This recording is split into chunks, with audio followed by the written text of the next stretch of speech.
tem percentual, mas aí a gente já teve pelo menos um valor um pouco mais palpável, né? A gente já consegue ter um valor ali de quantos quilos de gordura esse paciente tem ali, pelo menos por uma estimativa, tá? E quais são as fórmulas que a gente tem para isso, né? Primeiro eu vou falar por cima das equações gerais. Temos vários protocolos, né? Dependendo aí de quantas dobras a gente tem disponível. A gente tem protocolo de Guedes, temos o protocolo de Durning-Wormersley, que é um dos mais utilizados, né? Que a gente usa 4 dobras relativamente fáceis da gente conseguir aferir, que é tríceps, bíceps, suprailíaca e subescapular. Petroski também utiliza 4. Então, essas são equações gerais, tá? E população geral não é nada específico para mundo de nutrição esportiva. É errado utilizar essas fórmulas para um desportista? De maneira nenhuma. Não é nada inadequado, tá? A gente só precisa ter ali atenção, né, para identificar se, por exemplo, uma fórmula como Durning-Wormersley pega somente dobras cutâneas dos membros superiores. Então, aí a gente só tem que ter uma análise crítica nesse sentido. Peraí, talvez seja interessante para esse atleta que ele utiliza bastante os membros inferiores no esporte dele, por exemplo, a corrida, ciclismo. É importante eu também avaliar como que está essa questão dos membros inferiores com a disposição de gordura para também utilizar numa equação. Então, aí observar qual fórmula, por exemplo, pode englobar um valor de coxa ou de panturrilha, tá? Aqui também tem uma tabela bem legalzinha, que ela é um resumão, como se fosse como se fosse um resumo de resultados da fórmula de Durning-Wormersley. Então, a gente tem como pegar a somatória das 4 dobras do paciente. Então, isso para o pessoal que estava no estágio comigo, eu mostrava essa tabelinha aí, essa tabela, para a gente conseguir ter uma estimativa mais prática e mais rápida, né, do percentual de gordura. Então, a gente soma o resultado das 4 dobras do paciente, bíceps, tríceps, subescapular e suprailíaca, pega o valor mais próximo do somatório, identifica aqui o sexo e a idade, e a gente vai chegar no valor aproximado do percentual de gordura, tá? Então, aí, por exemplo, aqui tem 17 a 29 anos, homem, e deu 70 a somatória das 4 dobras. Ele tem aproximadamente 23,1% de gordura, tá? É como se eles tivessem feito a fórmula já para várias situações e eles colocaram os resultados nessa tabelinha. Não é a forma mais precisa, mas ela é bem prática, tá? E aí, pessoal, a gente tem algumas equações específicas para atletas, tá? E aí, essas equações que são realmente interessantes da gente buscar, aplicar aí quando a gente está trabalhando com esses públicos. Temos para sexo masculino e sexo feminino. Eu achei muito mais equações na literatura para sexo masculino, tá? Até pelo próprio histórico, né, esportivo, as mulheres, enfim, ainda tem uma luta muito grande para conseguir aí até uma equidade, né, em relação ao esporte, mas enfim. A gente tem também as equações para o sexo feminino. A gente não vai fazer, né, exemplos de cálculos para nada disso, eu só queria que vocês conhecessem. Então, a gente tem, por exemplo, esse autor, que ele desenvolveu a equação para atletas de atletismo, ginástica, mergulho e luta. Então, são equações validadas para esses esportes praticados pelos homens. E aí a gente observa, que não tem muito segredo para fazer. Parece uma coisa absurda, mas não é. A gente tem aqui somente, subtração e soma. E aí a gente pega os valores, por exemplo, para essa fórmula tríceps, subescapular, axilar, média. E aí chega no valor de densidade. Chegando no valor de densidade, eu faço a conversão, por exemplo, pela fórmula de Curie. E aí eu consigo ter o valor de quantos quilos de gordura esse atleta tem, tá? Temos outras fórmulas. Temos também desses autores que fizeram de uma forma generalizada para atletas do sexo masculino, não fizeram uma identificação ali, uma divisão de categorias, de modalidades. E aqui eles têm 4 fórmulas diferentes, né? Subescapular abdominal, a outra utiliza subescapular, tríceps, axilar e abdominal. Então, também é importante observar, né? Ali ele está utilizando mais membros inferiores, ali ele está usando mais membros superiores. Qual que é mais interessante para esse atleta que eu estou trabalhando? Tem também uma outra fórmula que é para atletas de natação, específico para, né, nadadores. Veja como aqui engloba mais membros superiores, né?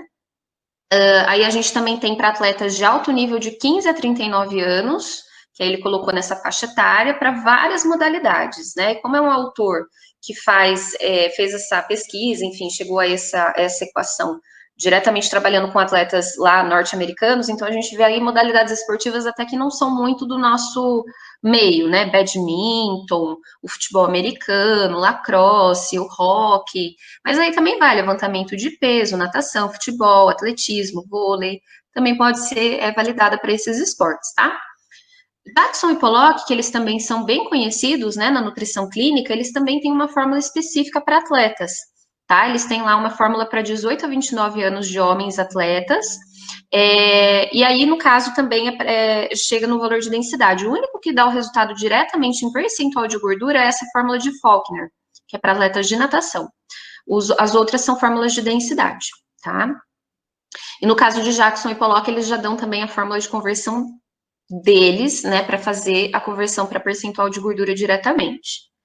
E aí, bom, a gente também conta com algumas tabelinhas, estilo essa que eu mostrei para vocês aqui, ó, de Durney Womersley, nome chato desse autor.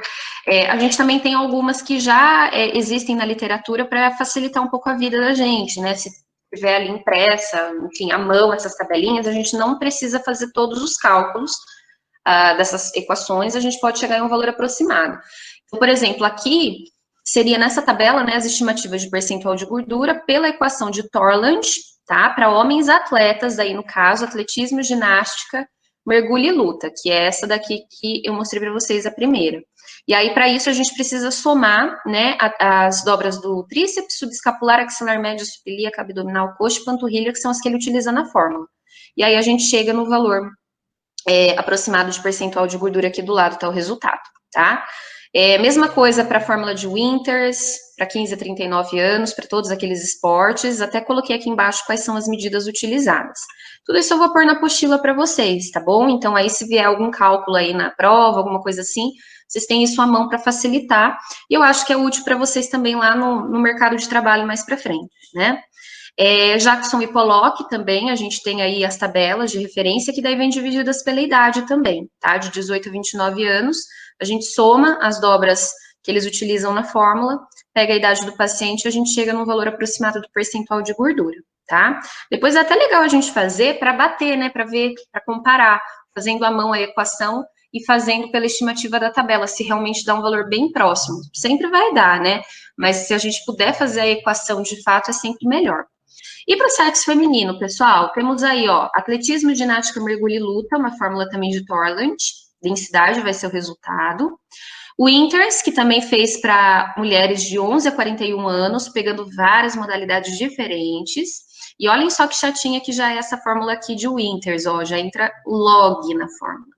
Né? Quem que lembra aí como calcula log? Eu não lembro como calcula log. Não lembro. Aposto que vocês também não lembram, né? Então aí já é uma coisinha mais chata pra gente calcular. Mas enfim, dependendo do programa que a gente utilizar, também o programa vai fazer essa conta pra gente, né, pessoal? Tem vários softwares, né, de nutrição. E Jackson e Pollock, na verdade aqui é Jackson e colaboradores, também fizeram uma fórmula específica. Nenhuma delas vai dar resultado de percentual de gordura para mulher.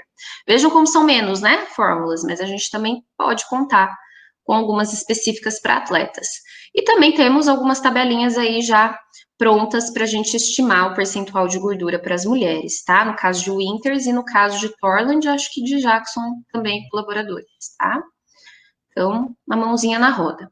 E aí, assim, no geral, a gente pode, a partir desses resultados de gordura, chegar em outros resultados, né, gente? A gente consegue fazer um cálculo de como que é a distribuição de massa muscular também para esse paciente. Então, por exemplo, né, eu peguei lá, eu fiz o cálculo da densidade corporal, cheguei no resultado da densidade, coloquei na fórmula de Siri, e aí na fórmula de Siri eu vou ter o valor de massa de gordura em quilos. Como que eu vou fazer para descobrir o percentual de gordura? Basicamente uma regra de 3. Então, se o meu paciente ele pesa 70 quilos, por exemplo, e eu obtive, 70 quilos é 100% do peso dele, e eu obtive lá, né, sei lá, 8 quilos de gordura, quantos por cento que isso vai equivaler no peso dele? Cheguei no meu percentual de gordura, tá? Se for o contrário, se a minha fórmula ela me dá o resultado em percentual de gordura e eu quero descobrir em quilo, mesma coisa, tá? E aí eu até posso fazer, não precisa nem ser em regra de 3 nesse caso. Eu tenho, por exemplo, o valor de percentual de gordura e eu quero descobrir em quilos. Eu só vou subtrair o percentual do peso do paciente. Então, se ele pesa 70 quilos e ele tem 15% de gordura, ele tem 10,5 quilos de massa gorda, tá? Eu vou subtrair pelo percentual de gordura dele o resultado de peso de gordura que ele tem. Para massa magra, mesma coisa, né? A gente já descobriu quantos quilos de gordura o paciente tem e a gente sabe o peso total dele. Na verdade, aqui seria massa livre de gordura, né? Se a gente for levar o termo mais assim a fundo. Então, eu pego o valor total do peso dele, eu subtraio o peso de gordura, o restante é o peso dele de massa livre de gordura,